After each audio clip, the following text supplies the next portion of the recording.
Louvado seja nosso Senhor Jesus Cristo. Nós vamos dar continuidade à nossa leitura do livro dos Salmos. Continuamos ainda com Salmos 102, 101. É a segunda parte do Salmo.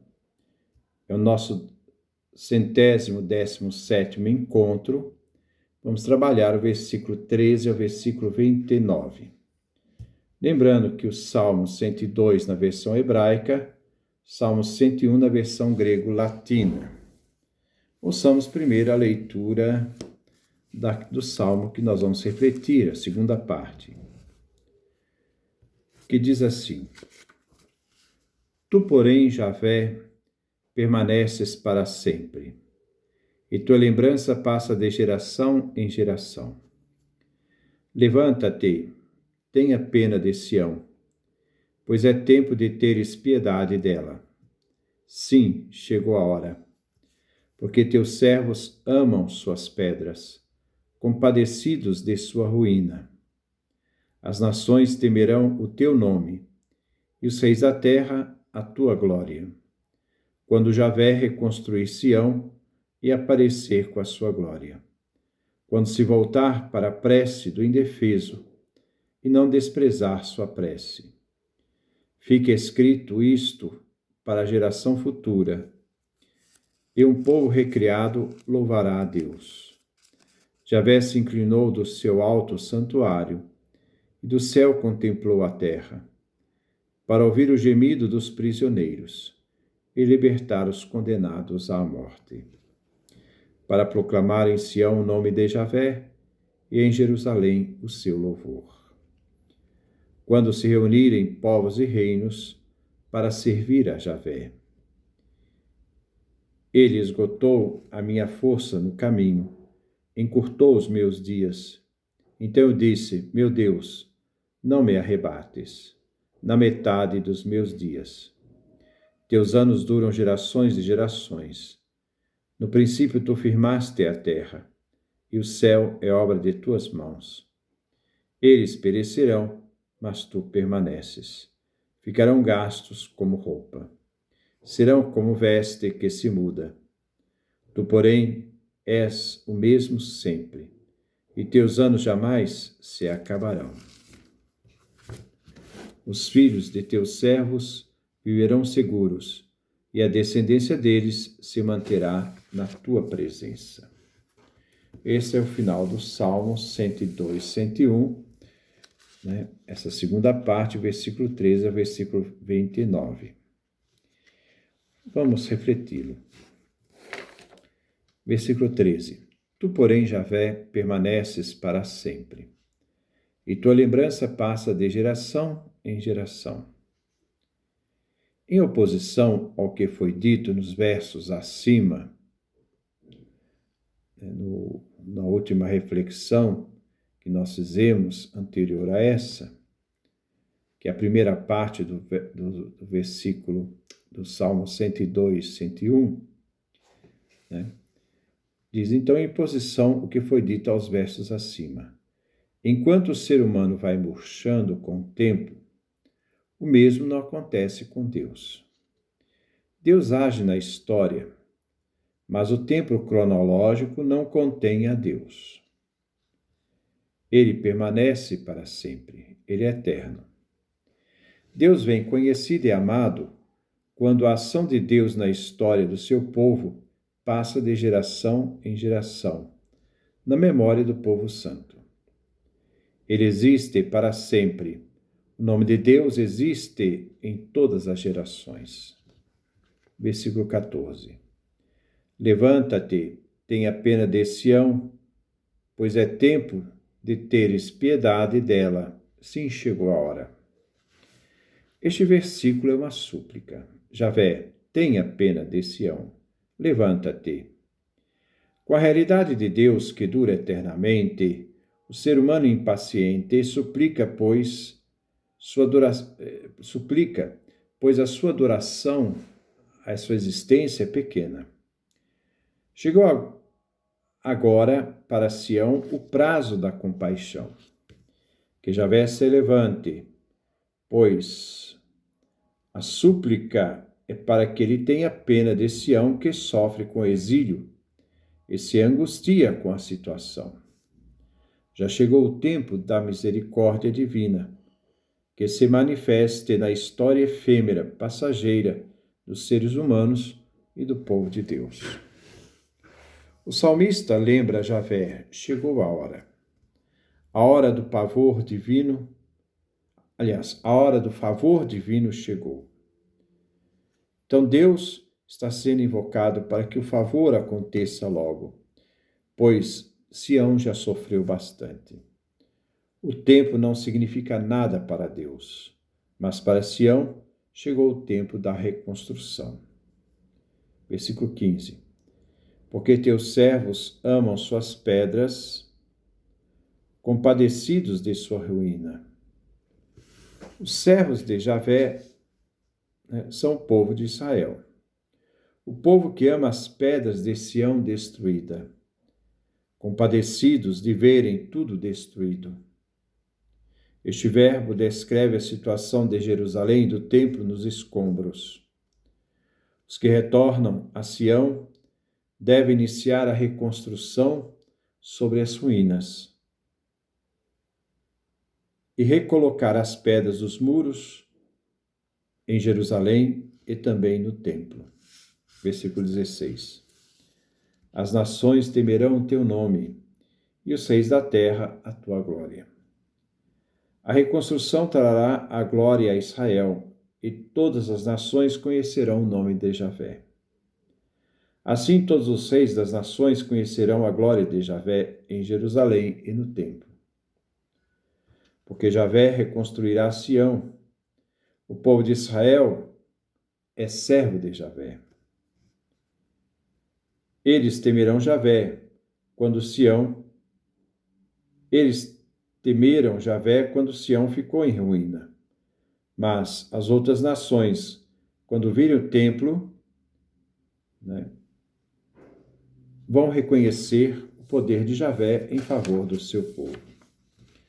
Agora, com a reconstrução, as nações verão com os olhos o templo refeito e temerão o poder da divindade de Javé. Versículo 17. Quando Javé reconstruir Sião e aparecer com a sua glória. A razão do porquê os reis das nações irão temer o nome de Javé vem aqui descrito neste versículo. As nações da terra temerão o nome de Javé, porque o Senhor reconstruiu Sião. E com a reconstrução de Jerusalém e seu templo, a glória de Javé reaparece. Pois com a ruína de Sião, o nome de Javé havia sido profanado. Versículo 18. Quando se voltar para a prece do indefeso e não desprezar sua prece. Com a reconstrução de Sião, isto é, Jerusalém e do templo, Javé irá aceitar as preces dos exilados, os indefesos. A versão hebraica diz: quando se voltar para a prece do tamargueira, que é um arbusto que cresce em local silvestre em contraste com aquele que reza a Javé em seu templo, que aqui vem ligado à oliveira. O que vem traduzido aqui por indefeso, o hebreu diz tamargueira, isto é, aquele que reza fora do templo, longe de Javé, como se fosse uma planta silvestre. Então agora eles vão poder entrar em Jerusalém e no templo e rezar no templo, e não fora no templo, como o versículo diz, que eles rezavam fora do templo, simbolizado aqui por esta árvore silvestre, a tamargueira. Versículo 19. Fique escrito isto para a geração futura, e um povo recriado louvará a Deus. Aqui, neste versículo, encontramos um voto. onde um povo recriado irá louvar a Deus.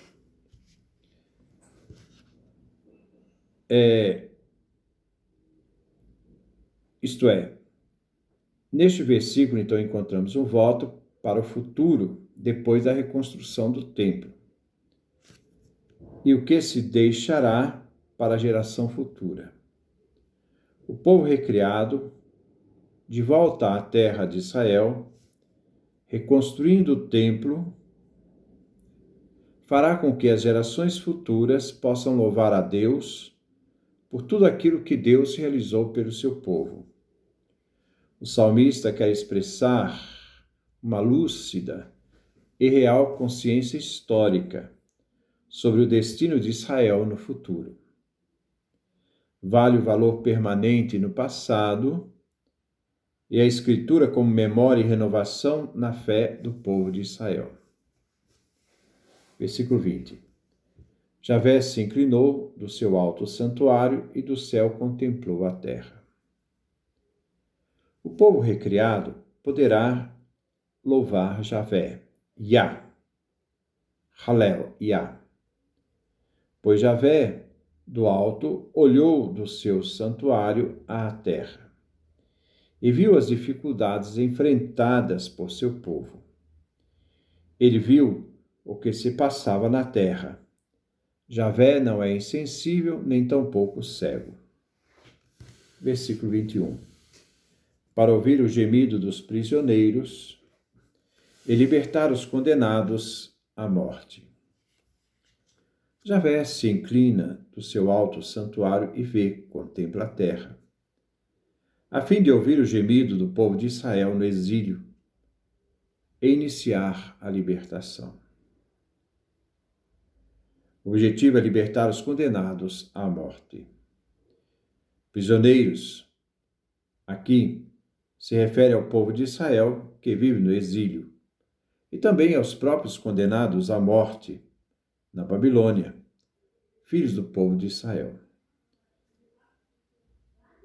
Isto é, aqueles que são sentenciados à morte. Havia no exílio aqueles que foram condenados à morte.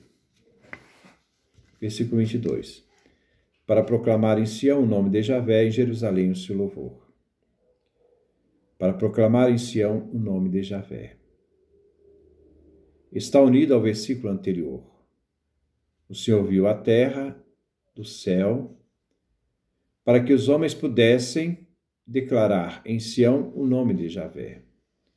Louvor de Deus, suas maravilhas, que ele realizou por seu nome. É em Jerusalém o seu louvor.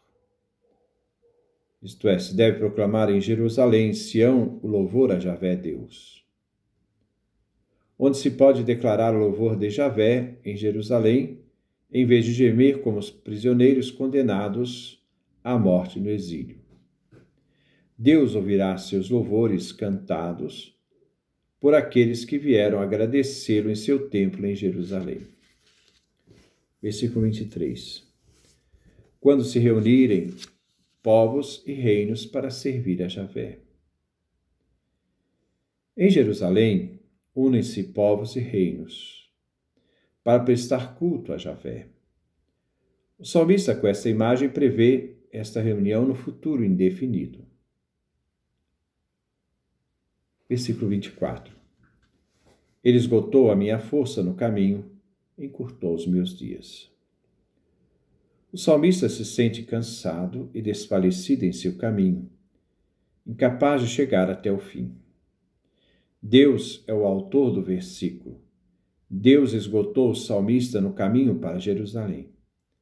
O salmista quer prever o futuro, quando ele estará em Jerusalém. Mas agora, ele desperta e cai na realidade que ele não está em Jerusalém, mas no caminho, vagando errante no exílio. Ele não está prestando culto a Javé no templo, mas lamentando com Javé. Neste cansaço vivido pelo salmista, ele percebe também que sua morte está iminente e ele ainda não chegou a Jerusalém. Versículo 25. Então eu disse: Meu Deus, não me arrebates na metade dos meus dias. Teus anos duram gerações de gerações. Teus anos duram de gerações em gerações. Implica a medida incontável da eternidade de Deus, aqui Eli. O salmista compara o nada da sua existência com a eternidade de Deus. Ele suplica que Deus, Eli, continue dando-lhe mais tempo de vida. Aqui vem contrastada a brevidade da vida e morte prematura do ser humano. Mas o salmista também pede esse tempo de vida para poder um dia voltar a Jerusalém e prestar o culto a Javé, agradecê-lo. Versículo 26. No princípio tu tiraste a terra, tu firmaste a terra. De novo, versículo 26. No princípio tu firmaste a terra, e o céu é obra de tuas mãos. Deus é um Deus criador, que colocou os alicerces da terra e criou os céus com suas próprias mãos. Deus é o Pantocrator, Todo-Poderoso, Criador do céu e da terra.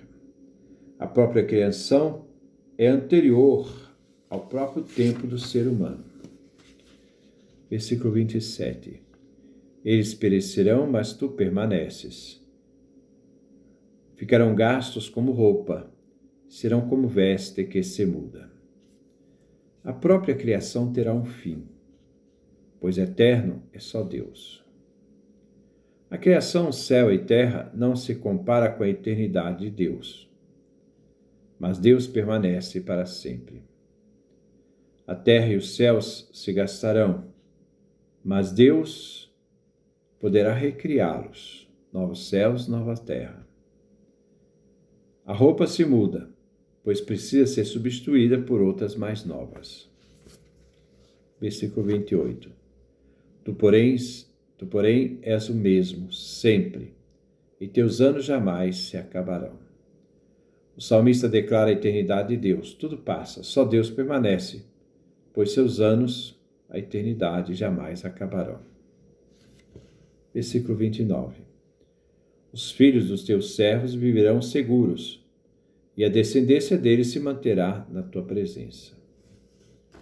O salmo termina com uma confissão de esperança, não na imortalidade pessoal, mas na imortalidade do povo, com o Monte Sião centro do culto universal, e um povo escolhido, que vai perdurar. Consola-se o salmista com esta promessa, com esta esperança. Talvez o salmista não verá Sião, embora ele deseje, mas os descendentes do povo judeu verão a terra e poderão louvar Javé no templo. Este é o nosso salmo que nós trabalhamos, Salmo 102, 101, né? Em que nós somos chamados a contemplar esse desejo desse salmista que está no exílio e tem o desejo de voltar à terra, ao templo, a Jerusalém, para reconstruí-la e ali celebrar a liturgia. Mas, diante da realidade efêmera do gênero do ser humano e diante da eternidade de Deus, ele suplica para que Deus não encurte seus dias, mas faça com que ele possa um dia rever Jerusalém, perdoando o pecado do povo e restaurando novamente Jerusalém e o templo. Mas que as gerações futuras poderão louvar a Deus por tudo aquilo que ele realizou pelo seu povo de Israel. Que Deus nos dê a sua graça, a sua bênção, a sua face resplandeça sobre nós.